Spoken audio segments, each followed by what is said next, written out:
Hello, welcome back to our channel, that is Neat and Clear Botany. So in this class we will study about megasporogenesis.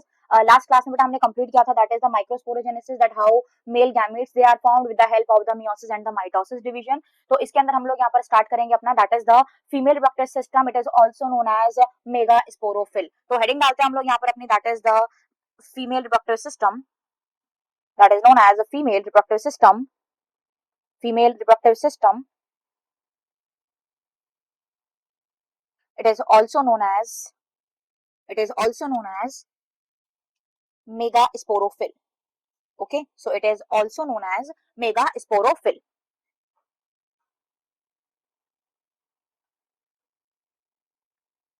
Okay so इस topic के अंदर हम लोग यहाँ पर basically क्या पढ़ने वाले हैं, female reproductive system. Basically in flower it comprises of three parts. First one that is the stigma, next one is style and last one that is the swollen base that is known as ovary part. So यहाँ पर हम लोग जिसमें पढ़ेंगे that is the pistil. Okay तो pistil में क्या क्या पार्ट है हमारे, स्टिग्मा, स्टाइल एंड ओवरी. तो इसके अंदर बेसिकली हमको क्या क्या पढ़ना है यहाँ पर, that is the pistol. Pistol के बाद हम पढ़ेंगे यहाँ पर that is the megasporangium. That is the megasporangium, and after that how embryo sac they are formed. So यहाँ पर ये तीन पार्ट हम लोग इस फीमेल रिप्रोडक्टिव सिस्टम के अंदर कंप्लीटली पढ़ने वाले हैं. So यहाँ पर हम लोग एक सबसे पहले स्टार्ट करेंगे very first part that is known as pistil part. Okay तो सबसे पहले हम लोग स्टार्ट करेंगे अपना यहाँ पर that is the pistol. Pistol में एक डायग्राम बनाते हैं. डायग्राम में आपको तीनों पार्ट में यहाँ पर शो करूंगी कौन कौन से तीनों पार्ट यहाँ पर प्रेजेंट होते हैं. So this one it is a stigma, that is the landing platform, जहां पर सारे पॉलन ग्रेन्स आकर के लैंड होंगे. This one is the long tube-like structure known as style, and style below the style there is a swollen base that is known as ovary. ठीक है, तो यहाँ पर क्या है, एक swollen base present है जिसको हम लोग क्या बोलेंगे, that is known as ovary. तो this one is the stigma, this one is stigma, this one is style, and this one is ovary. Okay so stigma, style and ovary. इन जो हमारी ओवरी है, इस ओवरी के अंदर there is one nutritive tissue there present, and that nutritive tissue it is known as placenta. इसको हम बोल देंगे यहाँ पर that is the placenta, and over the placenta there is a presence of an ovule. So it depend on different flower की कितने flower में कितनी ओव्यूल प्रेजेंट है. अलग अलग कंडीशंस होती हैं. किसी के अंदर सिंगल ओव्यूल प्रेजेंट है, बट हाँ एक चीज है, जिसके अंदर सिंगल ओव्यूल प्रेजेंट होगा श्योरली उस फ्रूट के अंदर सिंगल सीड का फॉर्मेशन होता है. तो आफ्टर द फर्टिलाइजेशन जो भी सीड्स हमारे फॉर्म होते हैं वो कब बनते हैं, इसी ओव्यूल से आगे फॉर्म होते हैं. सो ये रहा हमारा that is the ovule. So ovary के अंदर प्रेजेंट होते हैं हमारे यहाँ पर ओव्यूल. नाउ हम लोग अपना स्टार्ट करेंगे यहाँ पर कुछ terminologies which we have already learn about in class 11th morphology. तो मॉर्फोलॉजी के अंदर यहाँ पर एक टर्म हमने पढ़ा था that is known as gynoecium, that is known as gynoecium. तो ये गाइनोशियम के अंदर basically if the gynoecium possess only one carpel, ठीक है, अगर सिंगल कार्पल प्रेजेंट है then such type of the condition it is known as monocarpellary condition. Then such type of the condition it is known as monocarpellary condition, and monocarpellary condition it is seen in case of the rice and maize. It is seen in case of the rice and maize, while if any gynoecium it will possess two carpel or more than one carpel you may call. So that condition it is known as polycarpellary, or it is also known as multicarpellary. तो यहाँ पर अगर more than one carpel present है, अगर more than one carpel हमारा present होगा तो इसको हम क्या बोलेंगे, इस कंडीशन को हम लोग यहाँ पर बोलेंगे this is known as multicarpellary condition. This is known as multicarpellary, और it is also known as polycarpellary condition. Okay so it is also known as polycarpellary condition. Now अगर ये मल्टीकार्पलरी और पॉलीकार्पलरी कंडीशन है तो इसके अंदर हमारी ये कुछ कंडीशंस होती हैं कि जो हमारे यहाँ पर कार्पल्स प्रेजेंट है, या तो अगर हमारे कार्पल्स यहाँ पर सारे के सारे फ्यूज्ड है, ठीक है, if all the carpels they are fused, सारे कार्पल एक के साथ एक अगर अटैच हो रखे हैं, then such type of the condition it is known as syncarpous. इसको हम क्या बोलेंगे, such type of the condition it is known as syncarpous, and the example of syncarpous is papaver. Such type of the condition it is known as syncarpous, और इसका example है यहाँ पर पेपेवर. तो ये हमारी फर्स्ट कंडीशन थी जब हमारे कार्पल्स यहाँ पर फ्यूज थे. अगर हमारे कार्पल्स यहाँ पर फ्री होंगे, if the all of the carpels they are free, तो इस टाइप की कंडीशन को हम क्या बोल देंगे, this type of the condition it is known as apocarpous. ठीक है भाई, तो इसको हम क्या बोल देंगे, this type of the condition it is known as apocarpous, and example of apocarpous that is michelia, that is mycelia. Okay, now next one, if the ovary, okay, if ovary possess only one ovule अगर किसी ovary के अंदर एक ovule present है, okay ना, if any ovary it will possess only one ovule, तो इसमें यहाँ पर अगर हम एग्जांपल देखें, एक सिंगल ओव्यूल कौन कौन से प्लांट के अंदर प्रेजेंट है, जैसे कि राइस हो गए, व्हीट हो गए, मैंगो हो गया, तो इनके अंदर क्या होता है, only one ovule is present. But अगर हम कुछ देखें तो कुछ कुछ प्लांट ऐसे भी होते हैं, कुछ प्लांट की ओवरीज ऐसी भी होती हैं जिनके अंदर बहुत सारे ओव्यूल प्रेजेंट होते हैं। तो अगर मोर देन वन ओव्यूल वाली कंडीशन प्रेजेंट है, ठीक है, कुछ प्लांट्स ऐसे हैं जिसमें बहुत सारे ओव्यूल प्रेजेंट होते हैं, इसका बेस्ट एग्जांपल है दैट इज द पपाया। अगर हम पपीता देखें तो पपीते के अंदर बहुत सारे सीड्स प्रेजेंट होते हैं ना, तो ये सीड्स कैसे बने, श्योरली जो पपाया है उसके फ्लावर में, जो फीमेल फ्लावर है उसकी ओवरी के अंदर बहुत सारे मल्टीपल ओव्यूल्स प्रेजेंट होंगे। तो यहाँ पर इसका जो एग्जाम्पल है that is the best example papaya, that is the papaya. Watermelon, तरबूज देखते हैं, तरबूज के अंदर बहुत सारे सीड्स प्रेजेंट होते हैं। इसके साथ साथ इसका एक एग्जाम्पल है that is the pea, orchids. Okay, so ये हमारे कुछ एग्जांपल है, दैट इज द पपाया हो गए, वाटरमेलन हो गए, पी हो गई, मटर एंड ऑर्किड्स। ओके ना, सो ये हमारा बेसिक फंडामेंटल जो स्टार्टिंग का फीमेल रिप्रोडक्टिव सिस्टम का ये है। नाउ इसके बाद में हम लोग पढ़ते हैं on the basis of the curvature there is having a different different type of an ovules are present. तो कौन कौन से डिफरेंट डिफरेंट ओव्यूल्स यहाँ पर प्रेजेंट है, इसके बिहाफ पे, कर्वेचर के बिहाफ पे, हम एंगल के बिहाफ पे 6 टाइप के डिफरेंट ओव्यूल्स देखते हैं। तो कौन कौन से हमारे यहाँ पर 6 टाइप के ओव्यूल्स प्रेजेंट है, सबसे पहले हम लोग हेडिंग डालते हैं यहाँ पर, that is the types of ovule, types of an ovule. और ये किसके बेसिस पर है, on the basis of curvature, ठीक है। So on the basis of curvature there is a 6 type ovules are present in different different category of the plant. सबसे पहले हम लोग यहाँ पर पढ़ेंगे very first type of an ovule that is known as orthotropous ovule. तो very first category of an ovule that is known as orthotropous, orthotropous ovule, it is also known as straight ovule. इसको straight ovule क्यों बोलते हैं, अभी हम लोग इसको यहाँ पर डिटेल में देखते हैं। सबसे पहले हम लोग यहाँ पर इसका एक डायग्राम बनाएंगे, इस डायग्राम के बिहाफ पर हम लोग यहाँ पर इसको देखते हैं। तो यहाँ पर ये मैंने यहाँ डायग्राम बनाया है, this represented as a megaspore. ये क्या है, this is a megaspore. Inside the megaspore there is a parenchymatous mass of a tissue they are present and that tissues they are to be known as nucellus. तो यहाँ पर ये रहे कुछ एक पैरेन्काइमेटस टिश्यू का एक पूरा मास, एक ग्रुप जैसा स्ट्रक्चर होता है, इसको हम क्या बोल देंगे, this structure it is known as nucellus. इसके अंदर यहाँ पर फॉर्मेशन होता है एम्ब्रियो सैक का। तो ये रहा यहाँ पर embryo sac, this is embryo sac. ये जो हमारी यहाँ पर मेगास्पोर है, this megaspore it is covered with protective layer and these protective layer they are to be known as integuments. तो यहाँ पर इसको हम क्या बोलेंगे, these are to be known as integuments. तो इसको हम यहाँ पर इंटेगुमेंट्स बोल देंगे, ओके ना। So these are to be known as integuments। कहाँ पर प्रेजेंट है, आउटसाइड द मेगास्पोर। एक ऐसा ओव्यूल का स्ट्रक्चर है जहां पर integuments they are absent, there is a formation of a pore and that pore it is known as micropyle. तो इसको हम क्या बोल देंगे, this is known as micropyle. Okay, micropyle का जो ऑपोजिट एंड होगा that end it is known as chalazal end. So micropylar end होगा हमारा टॉप पार्ट, और जो बॉटम, जो basal part of an ovule है वो रिप्रेजेंट करता है हमारा चेलेजल एंड को। तो ये जो एंड हमारा यहाँ पर होगा इसको क्या बोल देंगे, this is known as chalazal end, okay ना। यहाँ पर एक लॉन्ग स्टॉक लाइक स्ट्रक्चर है, this is known as funicle, और इसमें ओव्यूल एंड फ्यूनिकल के बीच में एक जंक्शन प्रेजेंट होता है, this junction it is known as hilum, okay ना। So these are the few structures associated with each and every ovule. तो बीच में प्रेजेंट है हमारा मेगास्पोर जिसके अंदर एम्ब्रियो सैक का फॉर्मेशन होगा, उसके अंदर प्रेजेंट होते हैं nucellus tissues.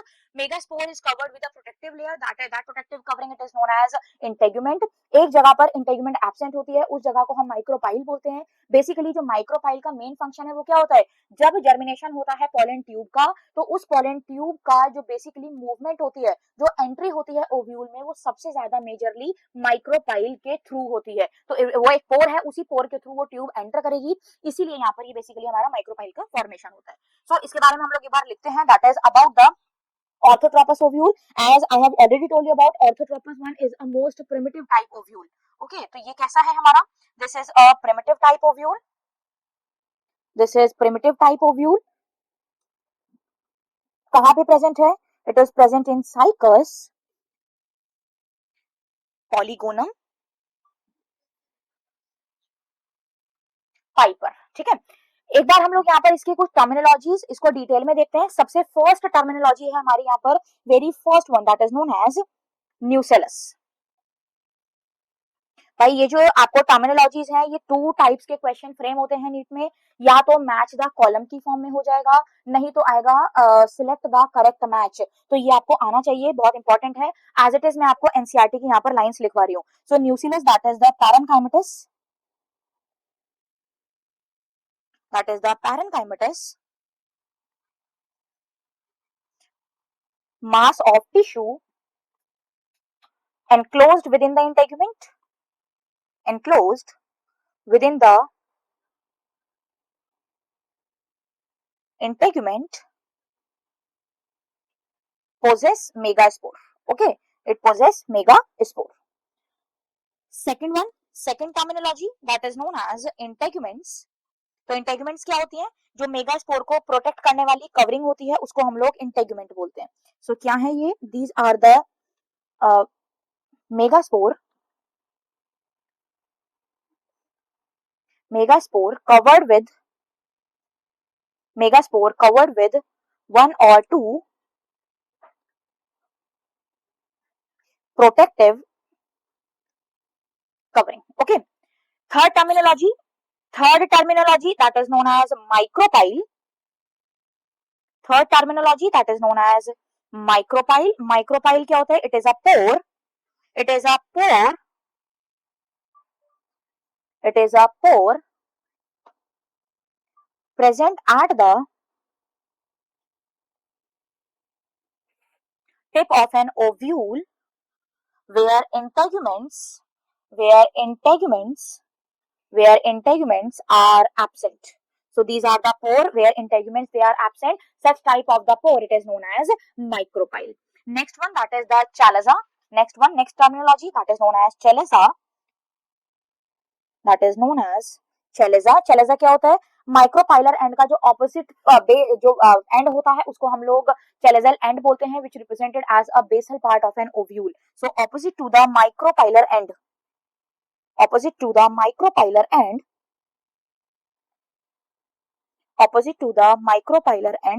represent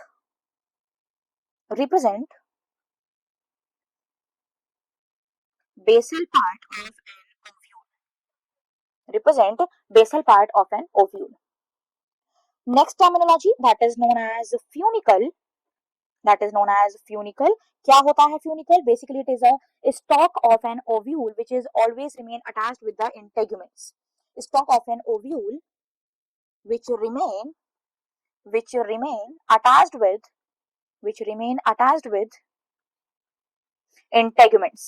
okay, so एक ऐसा पार्ट जो हमेशा इंटेगुमेंट से अटैच रहता है उसको हम लोग क्या बोलेंगे? That is known as funicle. Last terminology that is known as hilum. Hilum क्या रिप्रेजेंट करता है? It is a junction between ovule and funicle. So it is a junction between ovule and funicle. ठीक है, तो एक junction है ovule और funicle के बीच का, उसको हम लोग क्या बोलते हैं? That is known as hilum. Okay ना. नाउ यहाँ पर क्योंकि अगर आप देख रहे हो, सिंस ये जो माइक्रोपाइल है, अगर आप ऑर्थोट्रोपस ओव्यूल के अंदर देखें तो since micropyle, ovule and funicle ये तीनों के तीनों एक सिंगल स्ट्रेट लाइन के अंदर प्रेजेंट है. ठीक है, funicle they are present in straight line, they are present in a single straight line. इसीलिए इस टाइप के ओव्यूल को हम लोग ऑर्थोट्रोपस ओव्यूल बोलते हैं. That is known as orthotropous और it is also known as straight ovule. Okay, तो यही रीजन है क्योंकि ये तीनों बिल्कुल स्ट्रेट लाइन के अंदर प्रेजेंट होते हैं. आगे मैं जितने भी ओव्यूल बताऊंगी उसमें कहीं ना कहीं कर्वेचर फॉर्म हो रहा होगा. कर्वेचर कितने एंगल पे होगा वो हम लोग आगे इसमें देखते हैं. ओके ना. So this is about the orthotropous ovule. We'll proceed to the second type of an ovule that is known as anatropous ovule. तो यहाँ पर second category है हमारी that is known as anatropous ovule. Anatropous ovule it is also known as inverted ovule. सबसे ज्यादा most of the angiospermic families के अंदर हमें यहाँ ये एनाट्रोपस ओव्यूल देखने को मिलता है. जो यहाँ पर इसमें कर्वेचर फॉर्म होगा, that curvature is at an angle of 180 degree. तो एक डायग्राम के साथ यहाँ पर देखते हैं. This one is the megaspore. ये क्या है? This is a megaspore. ये मेगास्पोर से यहाँ पर these are the integuments.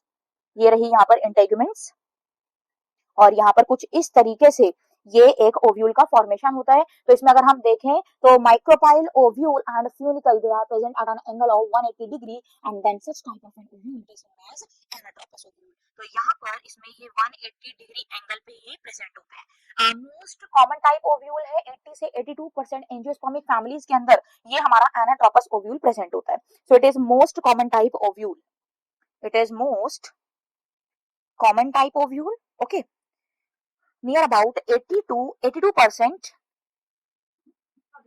of angiospermic families के अंदर ये प्रेजेंट होगा। 80 से 82% ऑफ द एंजियोस्पर्मिक फैमिलीज के अंदर ये प्रेजेंट होता है। It shows curvature at an angle of 180 degree. Example अगर हम यहाँ पर देखें तो example that is the malvaceae family, solanaceae family. जो पोटैटो फैमिली होती है that is known as solanaceae family. तो इन्हीं मेंबर्स के अंदर हमें यहाँ पर एनाट्रोपस ओव्यूल देखने को मिलता है। ओके ना। नाउ भाई हमारे यहाँ पर है that is the third category of an ovule known as hemi anatropous. Okay, hemi anatropous ovule. अब इस हेमी एनाट्रोपस का नाम कैसे आया? जो एनाट्रोपस ओव्यूल है उसका बिल्कुल आधा, तो 180 का half that is the 90 degree. तो श्योरली जो micropyle ovule and funicle they shows the curvature at an angle of 90 degree. That's why this type of an ovule it is known as hemi anatropous ovule. तो यहाँ पर ये रहा हमारा इसका कुछ diagram. This is megaspore, these are the integuments. ये क्या है? These are the integuments. तो कुछ ये इस तरीके से हमें यहाँ पर देखने को मिलेगा। ओके, तो ये कुछ इस तरीके से हमें यहाँ पर देखने को मिलेगा। अगर हम यहाँ पर इसको देखें सो यहाँ पे एक 90 डिग्री का एंगल यहाँ पर फॉर्म हो रहा है। इसको हम लोग क्या बोलेंगे? This is known as hemi anatropous ovule. Okay, so it shows curvature,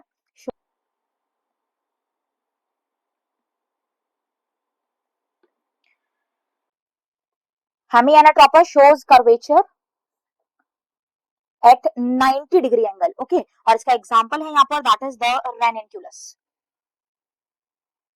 रेनिनक्यूलस that is the buttercup. Okay, so ये हमारा यहाँ पर है that is the hemi anatropous ovule. Now proceed to the next type of an ovule that is known as campylotropous ovule. Campylotropous ovule, campylotropous ovule. इस कैम्फाइलोट्रोपस ovule में क्या होता है? यहाँ पर जो कर्वेचर शो होगा दैट इज मोर और, अरे यार पंखा क्यों चला दिया। Okay, so next type of an ovule that is the Campylotropous ovule. Okay, so fourth category that is known as Campylotropous ovule. Campylotropous ovule. Okay, Campylotropous ovule में basically क्या होता है? जो यहाँ पर megaspore, let's suppose this is megaspore and these are integuments.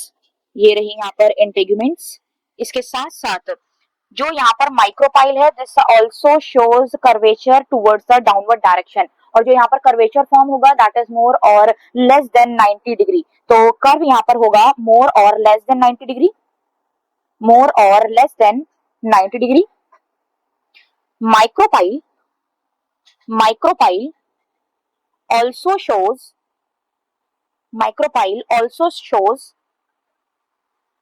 curvature in downward direction. Okay, so in downward direction, and this type of the category of Campylotropous ovule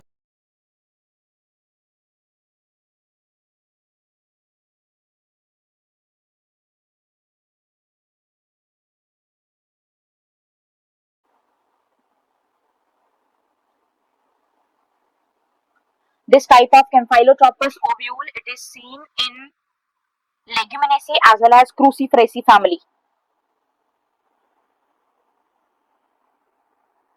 Leguminosae as well as Cruciferaceae family.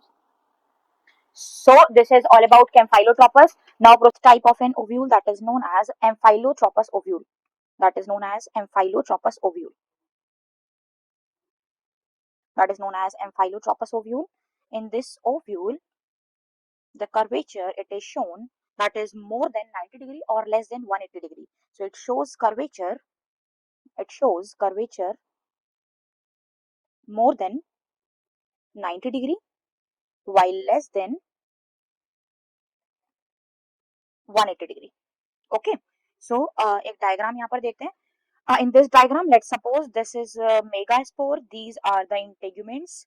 These are the integuments, and with the curvature showing here, the embryo sac, it will also show a curvature and gives a horseshoe-like structure. Okay, so embryo sac, it will also show curvature. तो यहाँ पर एक special character होता है that embryo sac will also show curvature, and this type of an ovule, that is the Amphilotropous ovule, it is seen in plant lamina. It is seen in plant lamina, poppy plant, and erisma.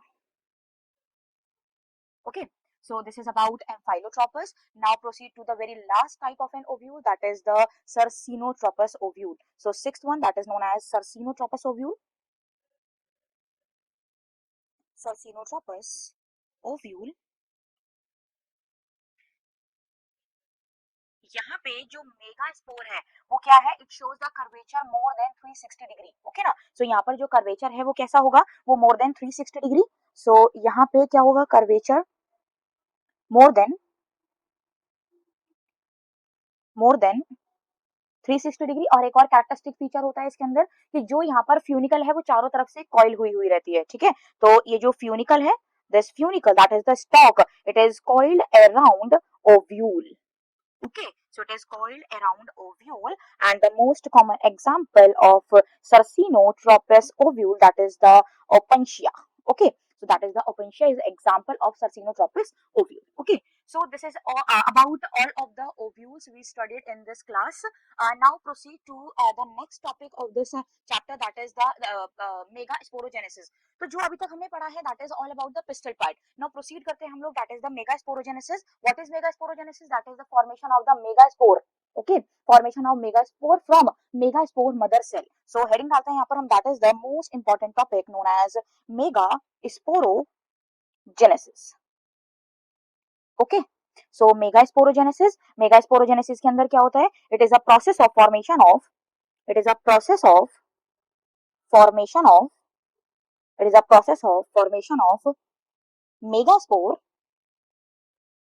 megaspore from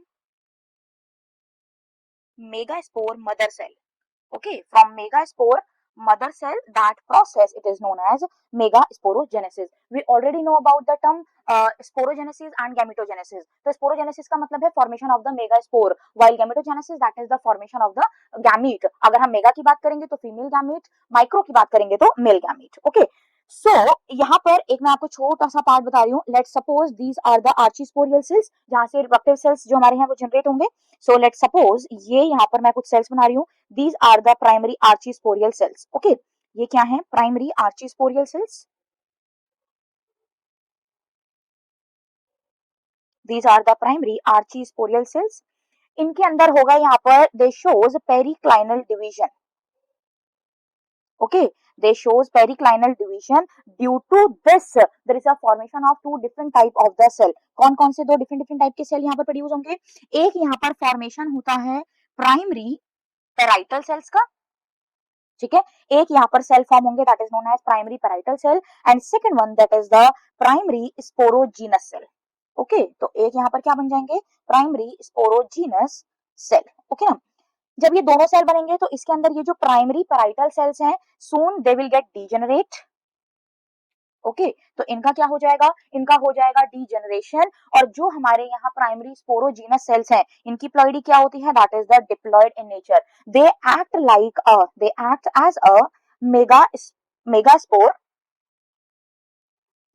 as a megaspore mother cell. ठीक है, तो ये कैसा behave करेंगे, megaspore mother cell के जैसा behave करते हैं. तो यहाँ पर हमारे एक सेल थे प्राइमरी पेराइटल सेल, ये डीजेनरेट हो गए. जो हमारे सेल बचे that is the megaspore mother cell, मतलब प्राइमरी स्पोरोजीनस सेल्स ये act as a megaspore mother cell. Now this megaspore mother cell undergoes meiosis division. Okay, इसके अंदर होगी यहाँ पर meiosis division. As we know the ploidy of the megaspore mother cell that is the diploid in nature. इसकी वजह से यहाँ पर क्या होगा, जब यहाँ पे मियोसिस होगी तो after the completion of the meiosis यहाँ पर एक लीनियर टेट्राड बनेगा. Linear tetrad of linear tetrad of haploid megaspore. तो यहाँ पर एक टेट्राड स्ट्रक्चर बनेगा लीनियरली अरेंज, तो मतलब 4 यहाँ पर मेगास्पोर का फॉर्मेशन होगा। और सारे के सारे ये स्ट्रक्चर कैसे होंगे, क्योंकि यहाँ पर मियोसिस हुई है तो श्योरली जितने भी यहाँ पर मेगास्पोर बने हैं वो सारे के सारे हमारे कैसे होंगे, they are haploid in nature. इन 4 सेल्स के अंदर से 3 सेल हमारे ऐसे होंगे, 3 they will get degenerate, okay 3 they will get degenerate, और जो रिमेनिंग 1 होगा दैट इज फंक्शनल 1। ये कैसे होता है इसको मैं अभी आपको आगे डिटेल में बताती हूँ कि किस तरीके से यहाँ पर कौन सी कंडीशन होती है। इसको हम लोग पढ़ेंगे जब हम एम्ब्रियो सैक देखेंगे। बेसिकली साइंटिस्ट पी महेश्वरी ने एम्ब्रियो सैक को 3 टाइप का बताया था। तो जो मोनोस्पोरिक टाइप हमारा एम्ब्रियो सैक है उसके अंदर मैं आपको पॉलीगोनम एंड ओइनोथीरा दोनों बताऊंगी। सो यहाँ पर ये हमारा कुछ ऐसे स्ट्रक्चर होता है। लेट सपोज मैं आपको यहाँ पर एक स्ट्रक्चर यहाँ पर बनाकर दिखा रही हूँ। Let suppose this is 1 megaspore, ठीक है, ये सपोज कोई मेगास्पोर है। इस मेगास्पोर के अंदर यहाँ पर मेगास्पोर, ठीक है, इसके अंदर यहाँ पर होगी मियोसिस। तो मियोसिस पहले होती है मियोसिस 1। जब मियोसिस 1 होगी तो यहाँ पर क्या बन जाएंगे, 2 न्यूक्लियस बनेंगे। जब होगी कैरियोकाइनेसिस, कैरियोकाइनेसिस के बाद में होगी यहाँ पर साइटोकाइनेसिस। इस साइटोकाइनेसिस की वजह से यहाँ पर 2 सेल्स का फॉर्मेशन हो जाएगा। इस पूरे स्ट्रक्चर को हम लोग बोलेंगे that is the dyad structure, ठीक है।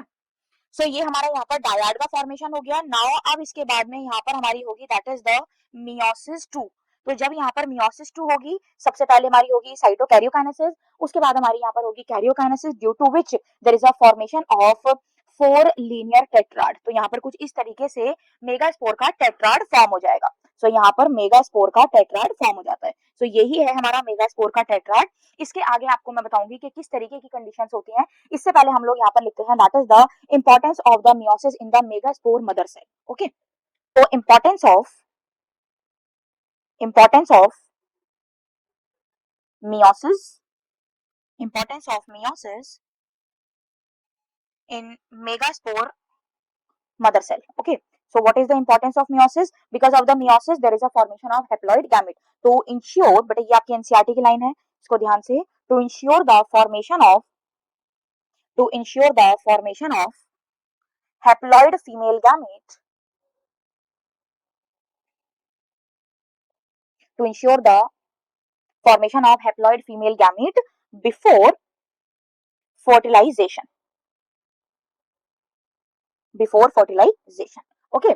सो नेक्स्ट हम लोग यहाँ पर देखते हैं that is the female gametophyte और एम्ब्रियो सैक, ओके ना। सो ये हमारा था that is the megasporogenesis. Now proceed to the embryo sac और the female gametophyte. So heading यहाँ पर डालते हैं हम लोग third one that is the female gametophyte. Female gametophyte, it is also known as embryo sac, okay. So according to scientist Maheshwari, embryo sac basically are of 3 type, okay. So according to Maheshwari,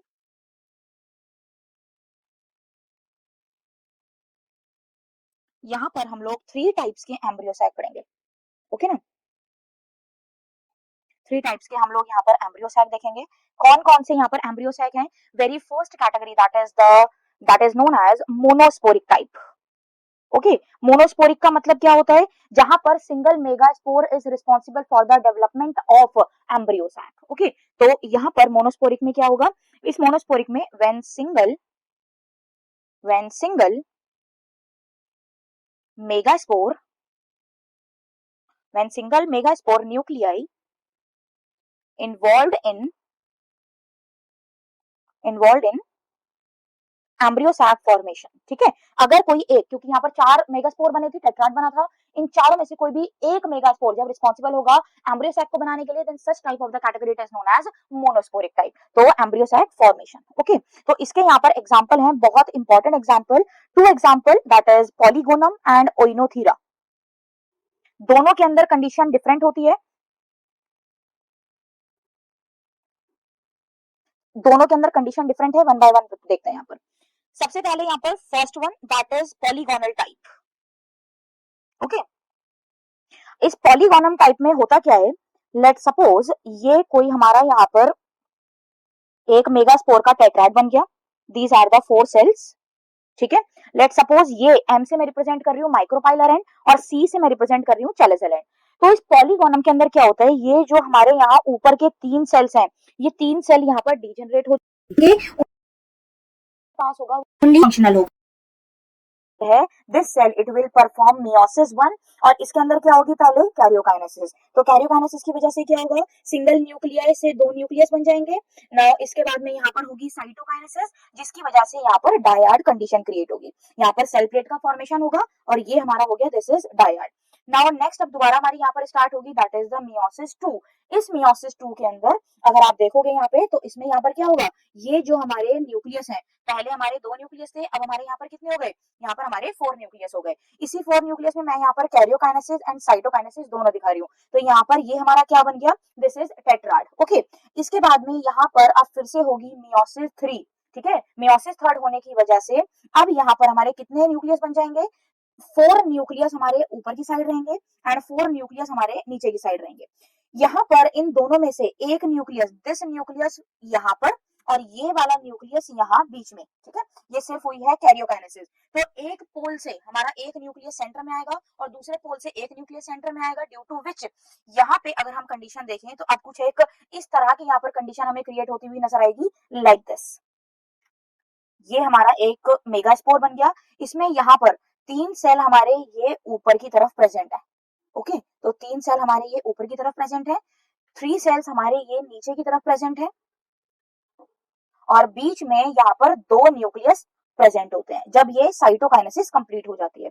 तो इसके अंदर हम देखेंगे एक हमारा cell ये रहा, एक सेल हमारा ये रहा, एक सेल हमारा ये रहा, नेक्स्ट नेक्स्ट नेक्स्ट। तो टोटल अगर हम देखें तो एक इसमें और एक हमारा सबसे this one is the largest cell, हमारा एक सेल ये रहा। तो सबसे पहला जो सेल है हमारा this is first cell, this one is second one, this is third, this one is fourth, this is fifth, this one is sixth और जो सेंटर में प्रेजेंट है this one is the seventh largest cell. तो इस type की condition हमारी यहाँ polygonum type के अंदर होती है जिसके अंदर हमें देखने को मिलता है that is the 7 sailed 8 nucleus. ठीक है, तो इसके अंदर हमारे यहाँ पर 7 सेल प्रेजेंट है और 8 न्यूक्लियस प्रेजेंट है और you may also called 3+2+3 arrangement.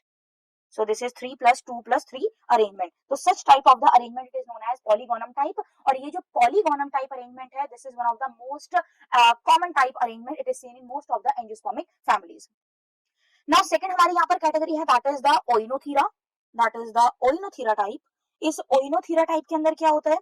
Let's suppose this is megaspore tetrad. This is megaspore tetrad.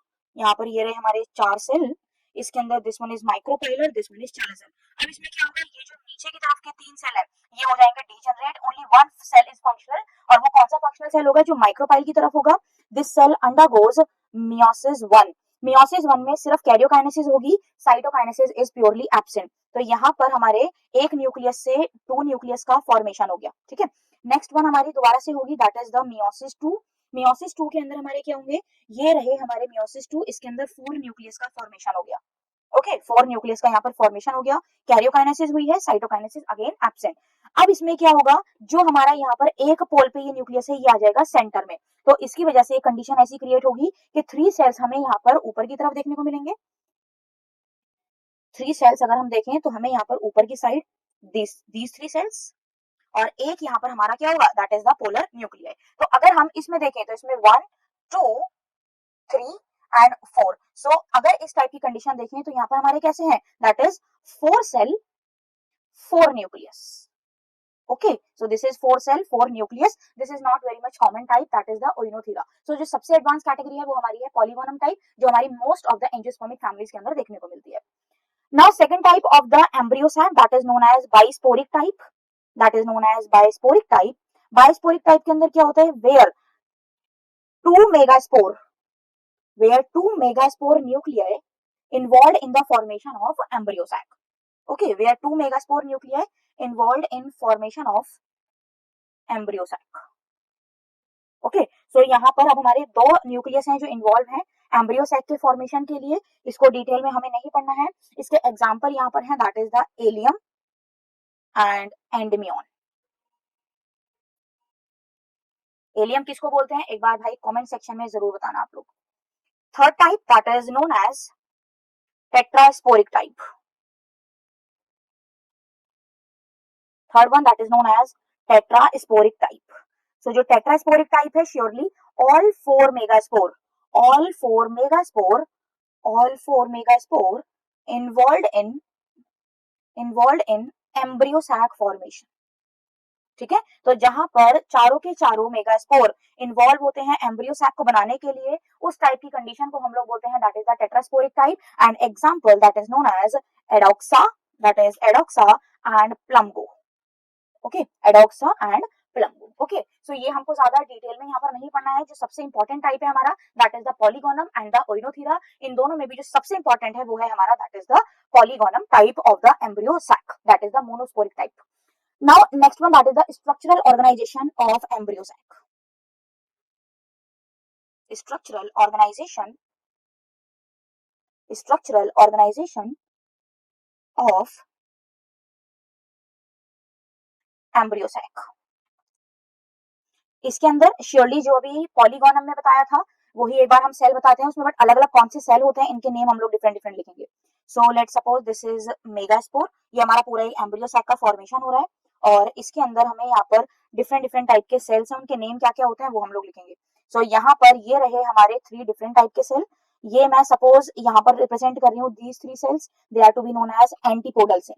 ठीक है, तो इन सेल्स को हम लोग क्या बोलते हैं, these 3 cells they are known as antipodal cell. Antipodal cell basically इनको न्यूट्रिटिव सेल बोला जाता है, बाकी एग्जैक्ट फंक्शन आज तक इसका किसी को पता नहीं चल पाया. Next one, these are the 2 cells known as synergid cells. ठीक है, ये जो दोनों सेल हैं यहाँ पर इनको हम लोग बोलते हैं that is known as synergids. Synergids के पास में कुछ फिंगर लाइक प्रोजेक्शंस प्रेजेंट होती हैं. These finger like projections they are to be known as filiform apparatus. They are to be known as filiform apparatus. Okay, इनको हम बोलते हैं फिलीफॉर्म apparatus. इसके यहाँ पर प्रेजेंट है एक cell that is known as egg cell. इसको हम लोग बोलेंगे यहाँ पर दैट इज एग सेल. और बीच में यहाँ पर 2 स्ट्रक्चर प्रेजेंट होते हैं, इन दोनों को हम लोग बोलते हैं they are to be known as polar nuclei. तो यहाँ पर ये हमारे कुछ सेल यहाँ पर प्रेजेंट है. ये अगर मैं रिप्रेजेंट करूँ तो let suppose this is chalazal and. ये हमारा है चैलेजल एंड जहाँ पर हमारे एंटीपोडल सेल्स प्रेजेंट होते हैं, और जहाँ पर हमारे सिनर्जिड प्रेजेंट होते हैं वो हमेशा कैसा होगा, that is the micropylar and. Okay, that is the micropylar and. तो ये हमारे यहाँ पर ये सेल्स हैं. इनके कुछ फंक्शंस हैं वो हम लोग यहाँ पर देख लेते हैं. सबसे पहला first one that is about the synergids. ठीक है, तो जो सिनर्जिड्स हैं they are also known as helper cells. They are also known as helper cell. They are also known as cooperative cell. They are also known as cooperative cell. Okay, so यहाँ पर ये हमारे हैं first ये synergid जो हम micropylar and से पढ़ते हैं. माइक्रोपाइलर एंड में हमारे यहाँ पर माइक्रोपाइलर में सिनर्जिड्स हैं, हेल्पर सेल्स हैं, कोऑपरेटिव सेल्स हैं. इनके अंदर अगर हम देखें तो they have micropylar nuclei. They have micropylar nuclei and chalazal vacuole. इनके पास वैक्यूल भी प्रेजेंट है, चैलेजल वैक्यूल. ठीक है, सबसे इंपॉर्टेंट फीचर यहाँ पर क्या होता है, फिलीफॉर्म apparatus. ओके, सबसे इंपॉर्टेंट है फिलीफॉर्म apparatus. फिलीफॉर्म apparatus क्या करते हैं, ये सिक्रीट करते हैं कुछ केमिकल्स को. दे सिक्रीट सम केमिकल जिसकी वजह से ये एनसीईआरटी की लाइन है which guide the pollen tube. तो जो entry of the pollen tube है it is guided by the help of the filiform apparatus. तो secrete some chemicals helps in guiding the pollen tube. तो जो pollen tube को guide करने का काम है वो यहाँ पर इन फिलीफॉर्म apparatus का है. बाकी जो पॉलन ट्यूब है उसको अट्रैक्ट करने का काम यहाँ पर किसका होता है, दैट इज द सिनर्जिड्स. तो जो सिनर्जिड्स हैं वो क्या करते हैं, synergids secrete some chemical to attract pollen tube. तो pollen tube को अट्रैक्ट किया जाएगा with the help of the synergids, और जो गाइडिंग की जाती है that is with the help of the filiform apparatus. Okay, now next cell that is known as second cell. हमारा कौन सा है, एग सेल. ओके, जो हमारा है second that is the egg cell. Egg cell के अंदर बेसिकली अगर हम लोग देखें तो ये हमारा गैमेट है, फीमेल गैमेट, जिससे जाकर के मेल गैमेट फ्यूज होता है. तो it shows cytoplasmic polarity. It shows cytoplasmic polarity. It shows cytoplasmic polarity opposite to the synergid. Synergid से opposite ये present है. ठीक है।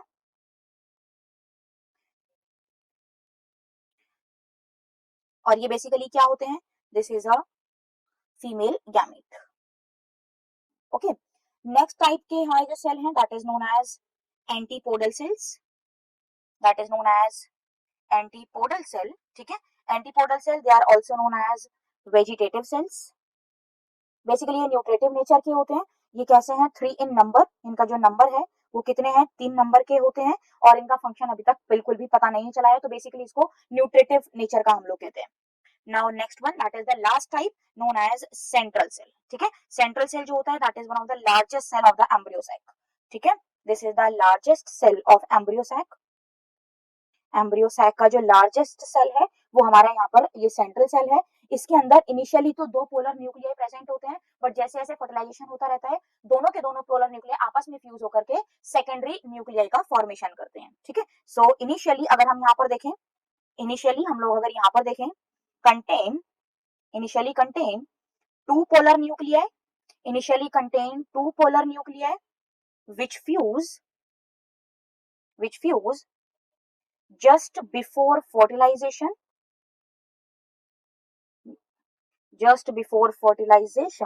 and form secondary nucleus, or it is also known as definitive nucleus. Okay, so this is all about today's lecture, that is the megasporogenesis, pistil and also embryo sac. In next class we will start pollination, pollen pistil attraction, और हमारा कैसे double fertilisation होता है, how the embryo sac it will formed, zygote कैसे form होगा, endosperm का कैसे formation होता है, कौन कौन से स्ट्रक्चर्स हमारे यहाँ पर प्रेजेंट होते हैं, वो हम लोग अपना नेक्स्ट क्लास में कंटिन्यू करेंगे। Okay, till then thank you so much, take care all of you. बेटा अगर आपको सब कुछ समझ में आया हो तो please like, share, comment and subscribe my channel. Thank you so much. Take care all of you.